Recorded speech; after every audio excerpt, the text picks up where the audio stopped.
اب سعادت ابدی یعنی ہمیشہ ہمیشہ رہنے والی حقیقی کامیابی اور خوشی جس کے حاصل کرنے کا طریقہ اللہ تعالیٰ کی معرفت اور اس کی صحیح عبادت ہے، جس کے 4 ارکان ہیں۔ ان 4 ارکان کا چوتھا اور آخری رکن منجیات ہے، یعنی وہ چیزوں کے بارے میں جو کہ انسان کو نجات دیتی ہیں اور اس کی دوسری اصل کا آغاز کرتے ہیں۔ اصل دوم صبر و شکر۔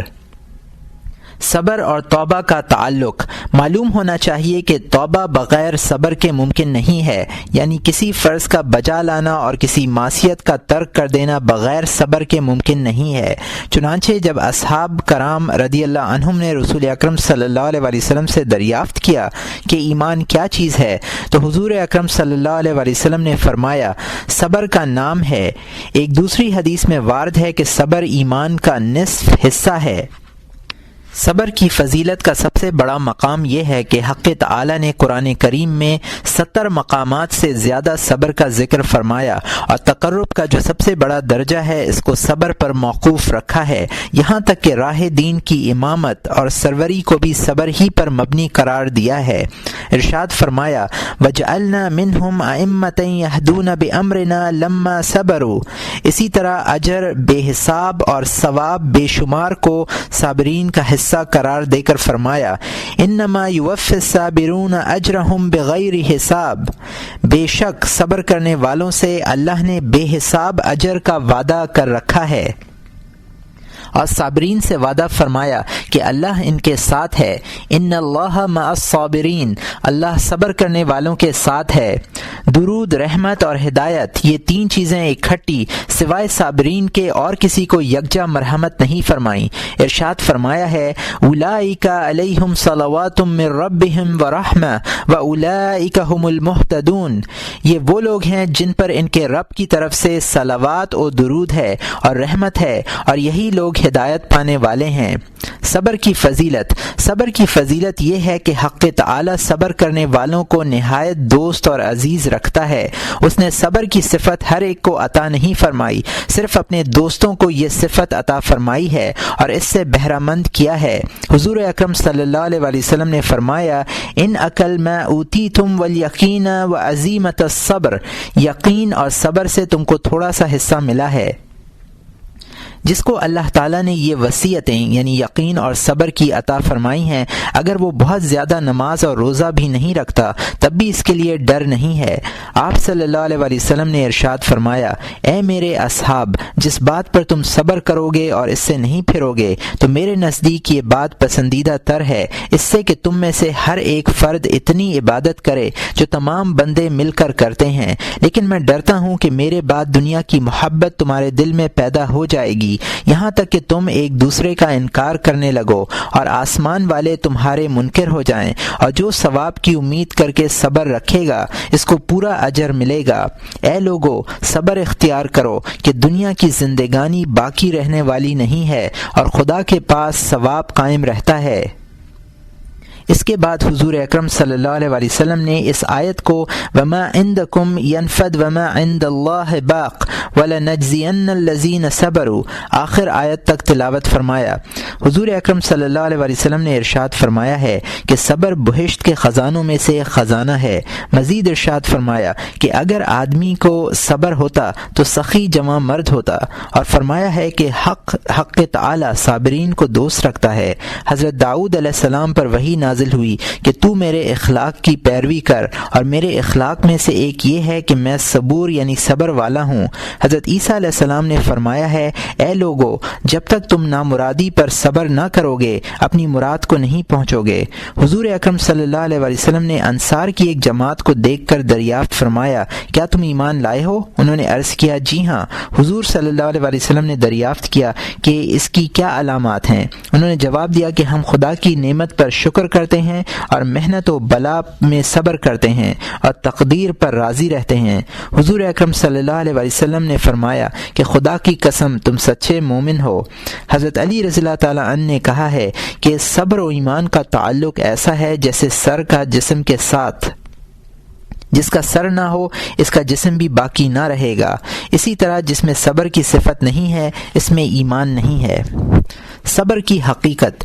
اے عزیز، معلوم ہونا چاہیے کہ صبر انسان کا خاصہ ہے، صرف نوع انسانی کے ساتھ مخصوص ہے۔ جانوروں میں صبر کی صفت نہیں ہوتی کیونکہ وہ ناقص ہیں اور انسان کامل ہے۔ پس جانور شہوت سے مغلوب ہیں اور ان میں شہوت کے سوا اور کوئی تقاضا کرنے والا نہیں ہے جس کے باعث وہ شہوت سے باز رہیں یا اس پر صبر کریں۔ فرشتے حق تعالی کی عبادت اور اس کی محبت میں مستغرق رہتے ہیں اور اس بات سے ان کو کوئی روکنے والا نہیں ہے کہ اس معنی کو دفع کرنے میں ان کو صبر کرنا پڑے۔ اسی طرح فرشتے بھی صبر کی صفت سے متصف نہیں رہے۔ انسان کی آفرینش کی ابتدا میں اس کی سرشت میں جانوروں کی صفت موجود تھی، یعنی اس پر کھانے پینے، پہننے، آرائش اور کھیل کود کا شوق غالب رہتا ہے۔ اس کے بعد جب انسان بالغ ہو جاتا ہے تو انوار ملائکہ میں سے ایک ایسا نور جس سے ہر کام کا انجام نظر آتا ہے اس کے دل میں پیدا ہو جاتا ہے، بلکہ 2 فرشتوں کو اس پر موکل مقرر کر دیا جاتا ہے۔ جانور اس وصف سے محروم ہیں۔ ان 2 فرشتوں میں سے ایک کا کام یہ ہے کہ اس کو ہدایت کرے۔ انوار ملائکہ سے جو نور اس کو ملتا ہے اور اس کے اندر سرایت کرتا ہے، اس کی بدولت وہ ہر کام کی خوبی اور مصلحت کو دیکھتا ہے، یہاں تک کہ اس نور کی بدولت وہ حق تعالی کی معرفت حاصل کرتا ہے اور معلوم کر لیتا ہے کہ شہوت نفس کی پیروی آخر کار انسان کو ہلاک کر دیتی ہے۔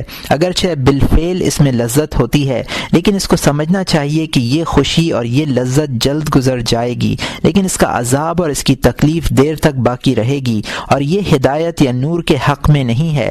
لیکن انسان کا محض یہ سمجھ لینا ہی کافی نہیں، کیونکہ شہوت اور خواہش کو مضر سمجھتے ہوئے بھی جب اس کے دفع کرنے کی طاقت نہیں رکھتا تو محض مضر سمجھنے سے کیا فائدہ؟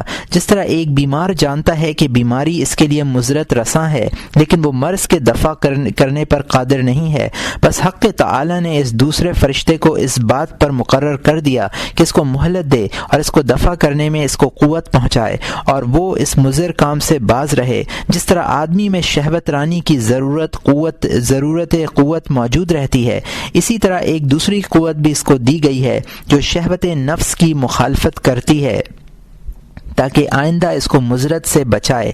مخالفت کی یہ قوت ملائکہ کے لشکر سے ہے اور شہوت رانی کی قوت شیطان کے لشکر سے تعلق رکھتی ہے۔ شہوت کی مخالفت کو قوت پہنچانے والی دینی قوت ہے اور شہوت رانی کی قوت شیطان کے لشکر سے تعلق رکھتی ہے۔ شہوت کی مخالفت کو قوت پہنچانے والی دینی قوت ہے اور شہوتوں کو تقویت پہنچانے والی ہوا و ہوس کی قوت ہے۔ ان دونوں لشکروں میں ہمیشہ جنگ رہتی ہے۔ ملائکہ کا لشکر کہتا ہے کہ معصیت نہ کر اور شیطان کا لشکر کہتا ہے کہ معصیت کر، اور انسان بیچارہ ان دونوں محرکات کے درمیان حیران رہ جاتا ہے۔ اگر دینی قوت کی تحریک اس کو ارادے پر ثابت قدم رکھے اور شیطانی لشکر سے مقابلہ کرنے میں نہ چوکے تو اس کو صبر کہتے ہیں، اور اگر یہ محرک اس ہوا و ہوس کو مغلوب کر دے تو اس کا نام ظفر ہے، اور جب تک انسان اس جنگ میں مصروف رہتا ہے اس کو جہاد نفس کہتے ہیں۔ پس صبر کے معنی یہ ہوئے کہ انسان ہوا و ہوس کے محرک کے مقابلے میں دین کے محرک اور باعث کو قائم رکھے، اور جہاں ان 2 لشکروں میں مقابلہ ہو وہاں صبر کا ہونا ضروری ہے۔ ملائکہ کو تو صبر کی حاجت نہیں ہے، جانور اور بچے میں صبر کی قوت نہیں۔ یہ 2 فرشتے جن کا ذکر کیا گیا ہے ان کو کرامن کاتبین کہتے ہیں۔ اللہ تعالیٰ نے جس شخص کو فکر اور استدلال کی نعمت دی ہے وہ سمجھ لے گا کہ جو چیز پیدا ہوئی ہے اس کا سبب ضرور ہوتا ہے، اور جب اور چیزیں آپس میں متضاد اور مخالف ہوں گی تو ان کے سبب بھی باہم مخالف و متضاد ہوں گے۔ انسان جانتا ہے کہ ابتدائے حال میں بچے کو معرفت اور وقوف نہیں ہوتا، یہی حال جانوروں کا ہے۔ وہ نہیں جانتے کہ کاموں کا معال اور انجام کیا ہے، نہ ان میں صبر کی طاقت ہے۔ البتہ بچہ جب بلوغ کے قریب پہنچتا ہے تو اس میں یہ دونوں باتیں پیدا ہو جاتی ہیں، اور اس وقت وہ 2 سبب بھی پیدا ہو جاتے ہیں، اور انہی 2 سبب کا نام یہ دونوں ملائکہ ہیں۔ چونکہ ہدایت اصل اور مقدم ہے، اس کے بعد اس پر عمل کرنے کی قدرت اور خواہش پیدا ہوگی، پس وہ فرشتہ جو ہدایت کا باعث ہے دوسرے سے شریف تر اور بہتر ہوگا۔ اسی وجہ سے صدر کی داہنی طرف سے اس کا مقام رکھا گیا ہے اور دوسرے کو صدر کے بائیں طرف۔ صدر خود تیری ذات ہے کیونکہ وہ 2 فرشتے تجھ پر موکل ہیں۔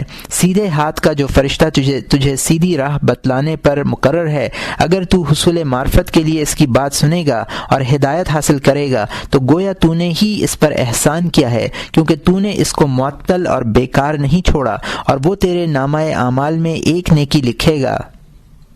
اور اگر تو نے اس سے انحراف کیا اور اس کو معطل رکھا یہاں تک کہ تو بچوں اور جانوروں کی طرح انجام کار کی ہدایت سے محروم ہوا، تو یہ ایک تقصیر ہے جو تو نے اس فرشتے اور خود اپنی ذات کے معاملے میں کی ہے، اور یہ تقصیر تیرے نام لکھی جائے گی۔ اور اس کے برعکس اس قوت کو جو اس فرشتے سے تجھے حاصل ہوتی ہے، اگر تو خواہشات نفس کے رفع کرنے میں صرف کرے گا اور اس باب میں کوشش کرے گا تو اس کو حسنہ یا نیک عمل کہتے ہیں۔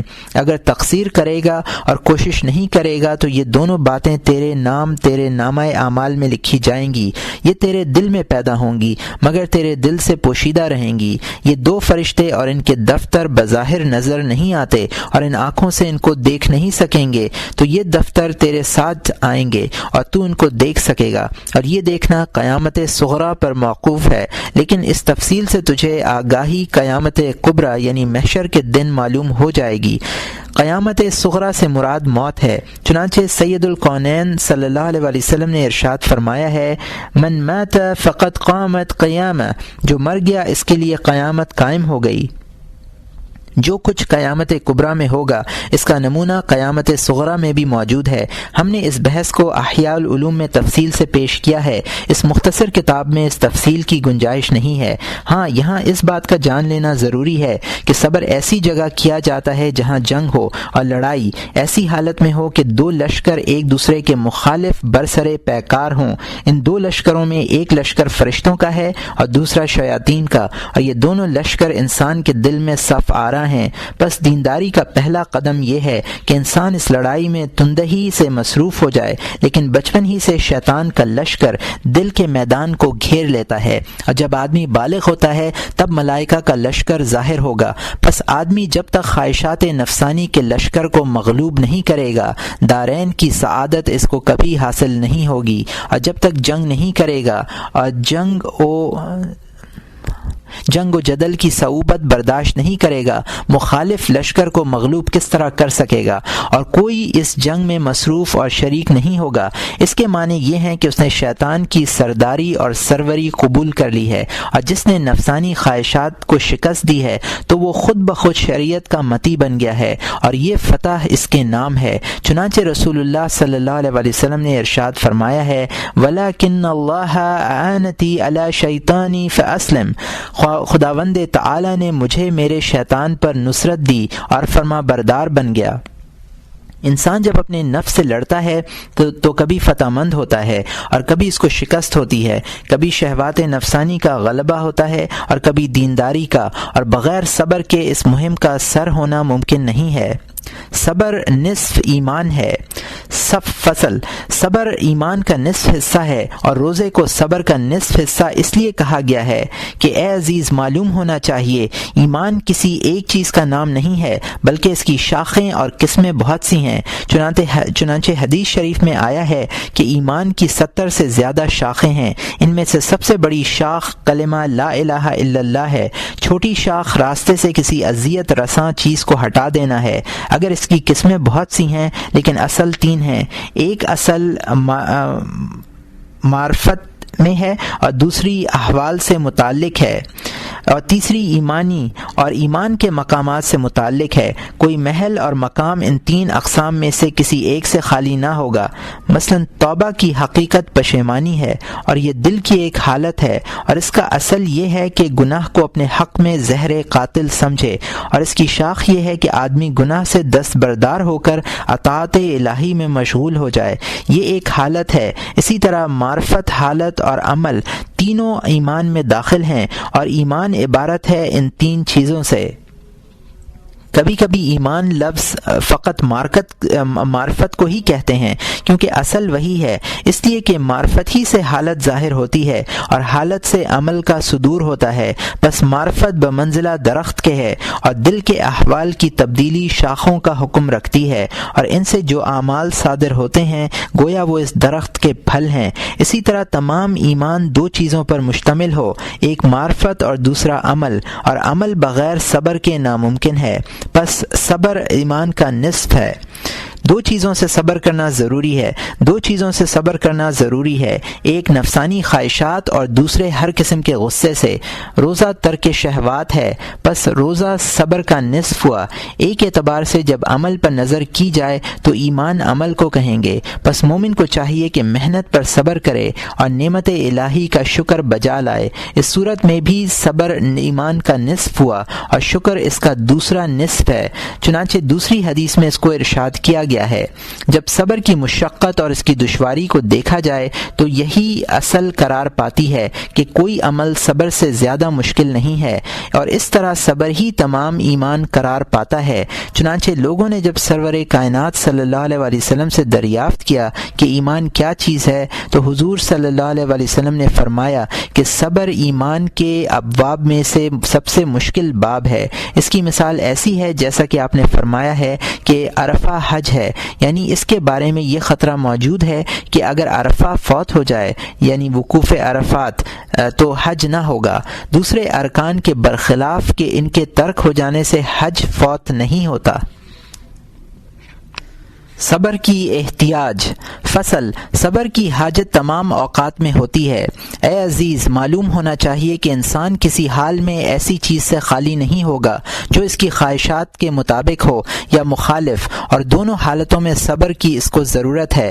وہ چیزیں جو اس کی خواہش کے مطابق ہیں جیسے مال و نعمت، مرتبہ، صحت اور زن و فرزند، اس کے علاوہ اور وہ چیزیں جو اس کی مرضی کے مطابق ہوں، ان میں بھی صبر کی ضرورت ہے کہ اگر اس حال میں صبر نہیں کرے گا اور تواضع اختیار نہیں کرے گا، ناز و نعم میں حد سے بڑھ جائے گا اور دل کو اپنی چیزوں میں لگائے رکھے گا اور ان پر قائم رہے گا تو غرور اور سرکشی اس میں پیدا ہوگی۔ بزرگوں نے کہا ہے کہ مفلسی میں ہر کوئی صبر کرے گا، لیکن توانگری اور عیش و راحت میں صبر باقی نہیں رہتا، بجز اس کے کہ صاحب مال خدا دوست ہو۔ صحابہ کرام رضوان اللہ تعالی علیہم اجمعین کے زمانے میں جب زر و مال کی بہتات ہوئی تو انہوں نے فرمایا کہ جب ہم مفلس و نادار تھے تو ہم بخوبی صبر کر لیا کرتے تھے، اب توانگری میں صبر کرنا دشوار ہے۔ اس بنا پر حق تعالی نے ارشاد فرمایا ہے، انما اموالکم و اولادکم فتنہ، تمہارے اموال اور تمہاری اولاد تمہارے لیے فتنہ و آزمائش ہیں۔ الغرض، صاحب قدرت ہوتے ہوئے صبر کرنا دشوار ہے، اور جب آدمی کو ثروت حاصل نہیں ہوگی تو یقیناً وہ گناہ سے محفوظ رہے گا۔ مال و نعمت میں صبر کرنے سے مراد یہ ہے کہ دل کو مال و دولت سے نہ لگائے اور اس پر بہت زیادہ مسرور نہ ہو، بلکہ سمجھے کہ یہ مال عاریتاً میرے پاس ہے، جلد اس مال کو مجھ سے چھین لیا جائے گا، بلکہ اس کو خود بھی نعمت نہ سمجھے، کیونکہ ممکن ہے کہ یہی نعمت کل قیامت میں اس کے درجے کو کم کر دے۔ پس لازم ہے کہ شکر نعمت بجا لائے تاکہ مال و نعمت اور صحت اس کو جو حاصل ہے اس سے خداوند تعالی کا حق ادا ہو۔ ان چیزوں میں سے ہر ایک چیز پر صبر کی ضرورت ہے۔ وہ احوال جو خواہش کے مطابق نہیں ہوتے تین طرح کے ہیں، ایک یہ کہ اس کے اختیار سے اس کا صدور ہو جیسے طاعت اور ترک معصیت، دوسرے اس کے اختیار میں سے نہ ہو جیسے بلا اور مصیبت و حوادث، تیسرے یہ کہ اصل تو اس کے اختیار سے نہ ہو لیکن تدارک اور بدلہ لینے میں اس کا اختیار ہو۔ اس کی مثال یہ ہے کہ لوگ اس کو آزار پہنچائیں، یہ اس کے اختیار سے باہر ہے۔ وہ قسم جو اس کے اختیار میں ہے جیسے طاعت و عبادت، اس میں بھی صبر کی حاجت ہے کہ بسا اوقات سستی اور کاہلی کے باعث عبادت دشوار ہوتی ہے، جیسے نماز، بعض عبادتیں بخل کے باعث مشکل بن جاتی ہیں جیسے زکوٰۃ، اور بعض میں سستی اور بخل دونوں کا دخل ہوتا ہے جیسے حج۔ یہ چیزیں بغیر صبر کے صحیح طور پر نہ ہو سکیں گی، بس ہر طاعت کے اول و آخر اور درمیان میں صبر کی ضرورت ہے۔ اول مرحلے پر تو صبر اس طرح ہوگا کہ نیت کو ریا سے پاک کرے، یہ صبر بہت دشوار ہے، اور دوسرا صبر جو وسط میں پایا جاتا ہے یہ ہے کہ تمام شرائط و آداب پر صبر کرے تاکہ کوئی اجنبی چیز داخل نہ ہو سکے۔ مثلا اگر نماز پڑھ رہا ہے تو کسی طرف کو نہ دیکھے اور کسی چیز کا خیال نہ لائے، اور عبادت کے آخر میں صبر یہ ہے کہ اس کو ظاہر نہ کرے اور اس پر نازاں نہ ہو۔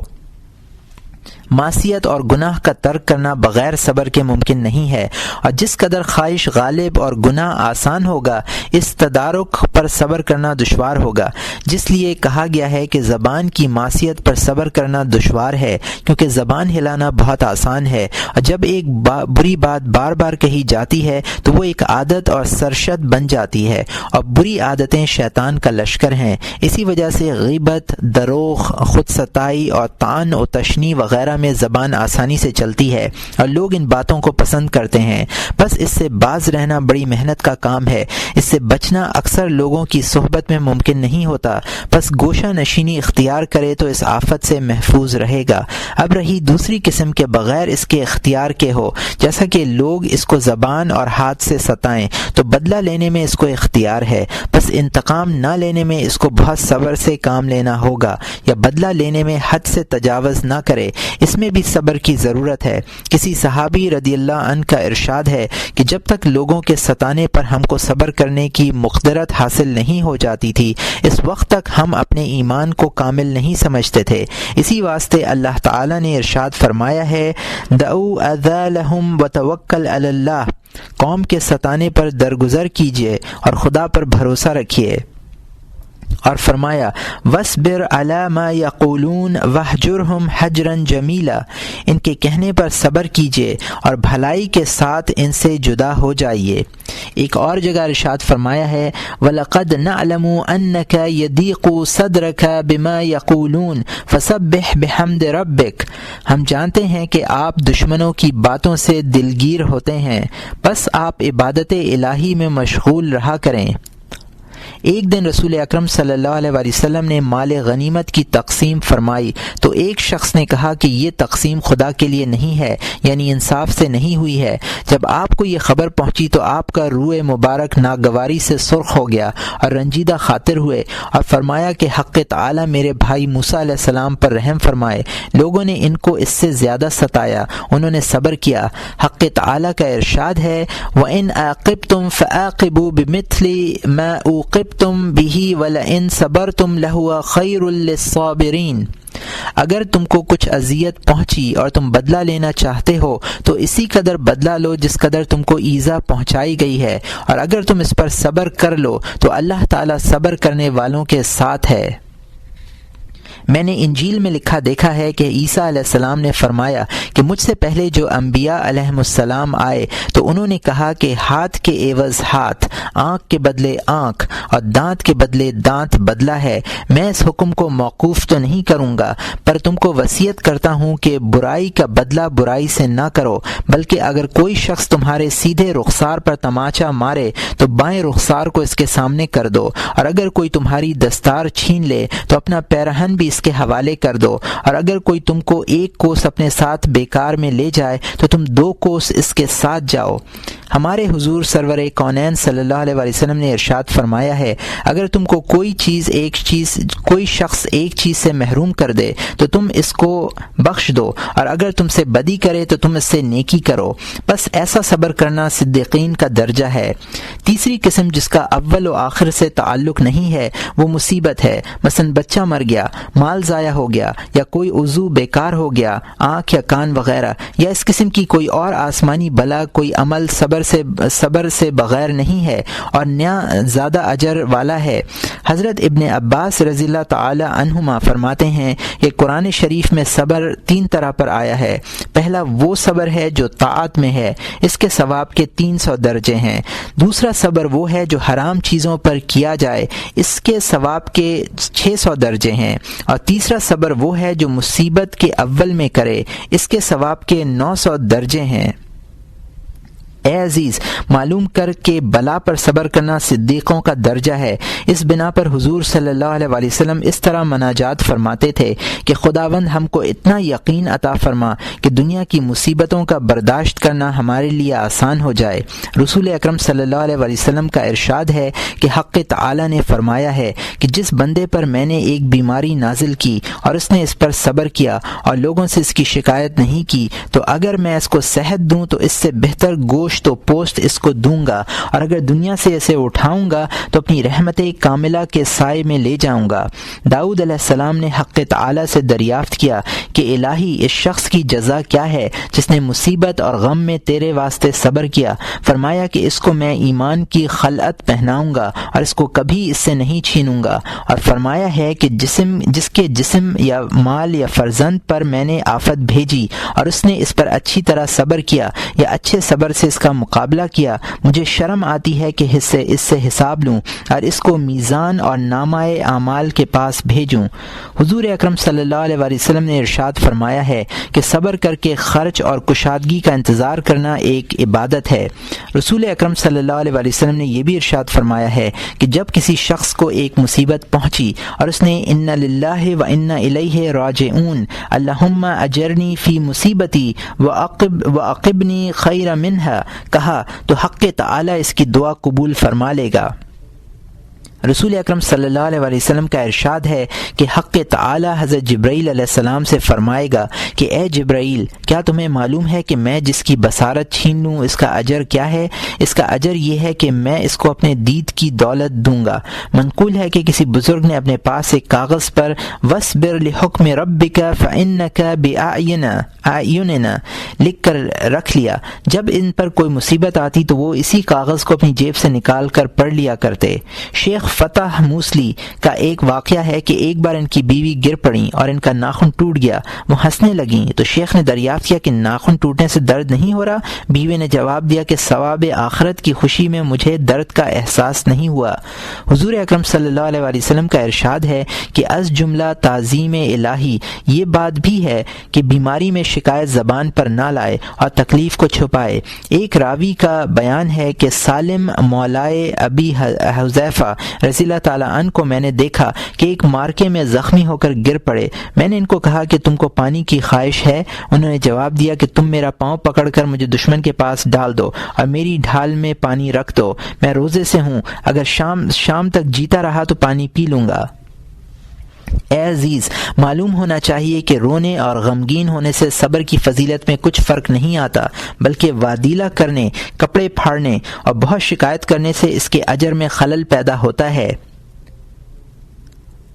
جب رسول اکرم صلی اللہ علیہ وسلم کے فرزند حضرت ابراہیم رضی اللہ تعالیٰ عنہ کا انتقال ہوا تو آپ کے چشمہائے مبارک میں آنسو بھر گئے اور روئے انور پر آنسو بہنے لگے۔ اس وقت صحابہ کرام نے عرض کیا کہ آپ نے ہمیں رونے سے منع فرمایا ہے۔ آپ نے جواب دیا کہ یہ رونا رحمت کے سبب سے ہے، دل میں رحم اور شفقت کا جو جذبہ ہے اس کی وجہ سے یہ آنسو نکل آئے ہیں۔ حق تعالی ایسے شخص پر رحمت فرمائے جو رحیم ہو۔